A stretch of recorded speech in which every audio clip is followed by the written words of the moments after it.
ખાતરના વેચાણમાં થતી ગોલમાલનો થશે પર્દાફાશ। ખાતરમાં ભેળસેળ અંગે સરકારે તપાસના આદેશ આપ્યા। ગુજરાત એગ્રો ઇન્ડસ્ટ્રીઝ કો લિમિટેડના એમડીને તપાસ સોંપાઈ છે। 1 મહિનામાં તપાસ પૂર્ણ કરી રિપોર્ટ સોંપવા આદેશ કરાયો છે। જામનગર અને ભાવનગરના વિક્રેતાને નોટિસ। સિઝનમાં ખાતરનો સંગ્રહ કરી કાળાબજારી કરાતી રાજ્યભરમાં પણ આ મામલે તપાસ કરાશે। રાજ્યમાં ખાતરના વેચાણમાં થઈ રહેલા ગોટાળા બાદ સરકારે તપાસના આદેશ કર્યા। ખાતરના વેચાણમાં મોટા પાયે ગરબડ ગોટાળા થયા હોવાની માહિતી મળતા સરકારે ગુજરાત એગ્રો ઇન્ડસ્ટ્રીઝ કો લિમિટેડના એમડીને તપાસ સોંપી છે। અધિકારી વિજય ખરાડીને આ મામલે 1 મહિનામાં તપાસ પૂર્ણ કરી રિપોર્ટ સોંપવા આદેશ અપાયો।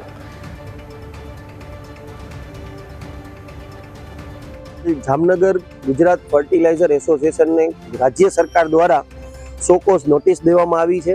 તે સારી વસ્તુ છે કે રાજ્ય સરકારને આજે ઘણા વર્ષો પછી ખેડૂતોની ચિંતા થઈ। જામનગરમાં અનેક વખત ખેડૂતો દ્વારા આવેદનો રજૂઆતો કરવામાં આવી છે કે પૂરતું અને એને યોગ્ય સમયે ફર્ટિલાઇઝર મળતું નથી, તો તેને ધ્યાનમાં લઈને સોકોસ નોટિસ દઈ અને ખાલી કાગળિયા ના કરે, આની ન્યાયિક તપાસ થાય અને ખેડૂતોને ફાયદો થાય એ દિશામાં કામગીરી થાય એવી અમારી માંગણી છે।